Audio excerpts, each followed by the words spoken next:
பங்காள் தேசத்தை சேர்ந்த ஒருத்தரை அடிச்சே கொன்று இருக்காங்க. அவர் கொன்னது மட்டும் இல்லாமல் மக்கள் எல்லாரும் முன்னாடி வச்சு எரிக்கவும் பண்ணியிருக்காங்க. திப்பு சந்திரதாஸ், இந்த பேரை 2 நாளைக்கு முன்னாடி கண்டிப்பாக நீங்கள் கேள்விப்பட்டிருப்பீங்க. இவர் அடித்து துன்புறுத்துகிற நிறைய வீடியோக்கள் இன்ஸ்டாவில் வைரல் ஆகிட்டு தான் இருக்குது. இவர் ஏன் கொலை பண்ணப்பட்டார்ன்றதுக்கு முன்னாடி பங்களாதேஷை பற்றிய ஒரு சின்ன வரலாறு.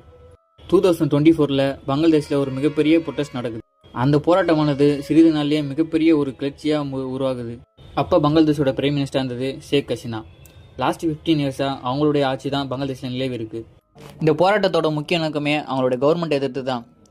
கடைசி 15 வருடங்களாக கவர்மெண்ட்டோட எல்லா ஜாப்ஸுமே அவங்களுடைய கட்சியினருக்கு சேர்ந்தவர்களுக்கு மட்டுமே வழங்கப்பட்டதால தான் இந்த ப்ரொட்டஸ்டே ஆரம்பிச்சுது. இந்த போராட்டமானது ஒரு கட்டத்துக்கு மேலே மிகப்பெரிய கிளர்ச்சியாக வெடிக்க ஆரம்பிக்குது. அதன் விளைவாக அந்த பிஎம்ஏ ஷேக் ஹசீனாவே இந்த நாட்டை விட்டு ஓட வேண்டிய ஒரு நிலைமைக்கு தள்ளப்படுறாங்க. அவங்க இந்தியாவில் போய் தஞ்சமடையும் செய்கிறாங்க.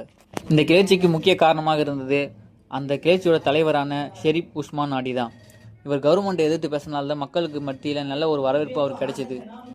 இந்த சூழ்நிலையில் தான் 2026ஆம் ஆண்டு பங்களாதேஷில் நடக்க இருக்கிற பிஎம் எலெக்ஷனில் தான் போட்டியிட போவதா அறிவிக்கவும் செய்கிறாரு. இந்த அறிவுக்கு பிறகு உஸ்மான் நாடியை யாரோ நெத்தியில் சுட்டுறாங்க. அவர் ஹாஸ்பிட்டலுக்கு கொண்டு போகப்பட்டும் அவரை காப்பாற்ற முடியாமல் டிசம்பர் 18ஆம் தேதி இறக்கவும் செய்கிறாரு. இந்த கொலையினால் பங்களாதேஷ் மக்கள் அனைவரும் இந்தியா மேலே கடும் கோவம் கொள்ள ஆரம்பிக்கிறாங்க. இந்த கொலைக்கு காரணம் இந்தியா தான் எல்லாரும் சொல்லவும் ஆரம்பிக்கிறாங்க. இது என்னடா நியாயம், பங்களாதேஷில் ஒரு அமைப்பை சேர்ந்த தலைவர் செத்தா அதுக்கே இந்தியாவை கொலை சொல்லணும்னு நீங்கள் கேட்டிங்கன்னா, அவர் கொலை செய்யப்படுறதுக்கு முன்னாடி 2024 போராட்டத்தில் தப்பி ஓடின ஷேக் ஹசீனாவுக்கு அடைக்கலம் கொடுத்தது இந்தியா.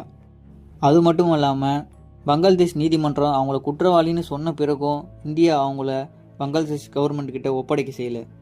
அது மட்டும் இல்லாமல் உஸ்மான் நாடி தான் கொலை செய்யப்படுவதற்கு முன்னாடி இந்தியாவுக்கு எதிரான பிரச்சனைகளை மக்களிடையே அவர் தொடர்ந்து பண்ணிக்கிட்டு இருந்தார். இதனால தான் உஸ்மான் நாடி கொலைக்கு இந்தியா தான் காரணம் மக்களிடையே பரபரப்பு ஏற்பட தொடங்குது. பங்களாதேஷ் என்பது முஸ்லிம்கள் மெஜாரிட்டியாகவும் இந்துக்கள் மைனாரிட்டியாகவும் இருக்கிற ஒரு கண்ட்ரி. இந்தியா என்பது இந்துக்கள் மெஜாரிட்டியாகவும் முஸ்லிம்கள் மைனாரிட்டியாகவும் இருக்கிற ஒரு கண்ட்ரி. இந்த உஸ்மான் நாடியோட கொலையினால் கோபம் கொண்ட பங்களாதேஷ் மக்கள் அங்கே இருக்கிற மைனாரிட்டி இந்துக்களை தாக்க செய்கிறாங்க. அந்த தாக்குதலில் தான் இந்து மைனாரிட்டியை சேர்ந்த சந்திரதாஸ் அவங்க கிட்ட மாட்டிக்க செய்கிறாரு. எந்த தப்புமே செய்யாத திப்பு சந்திரதாஸை அவங்க முகமது நபியை பற்றி தப்பாக பேசினதா சொல்லி அவனை அடித்து கொலை செய்கிறாங்க. அவனை கொன்னது மட்டும் இல்லாமல் மக்கள் எல்லாரும் முன்னாடியும் கட்டி அவனை எரிக்கவும் செய்கிறாங்க. என்னுடைய கருத்து என்னன்னா, அவர் தப்பாக கூட பேசியிருக்கட்டும், நீ யாரா விளக்கண்ண அவர் கொல்றதுக்கு? உனக்கே ரைட்ஸ் கொடுத்தாங்க? ஒரு உயிரை அடித்து கொல்றதுக்கு உனக்கு எப்படி தைரியம் வருது? அவரை அடித்து கொல்ற நிறைய வீடியோ இன்ஸ்டாவில் பார்க்க முடியுது நம்மளால். இந்த அநியாயத்தெல்லாம் பார்க்கும்போது ஒன்றே ஒன்று தான் தோணுது, இந்த நாடும் இந்த நாட்டு மக்களும் நாசமாக போகட்டும்.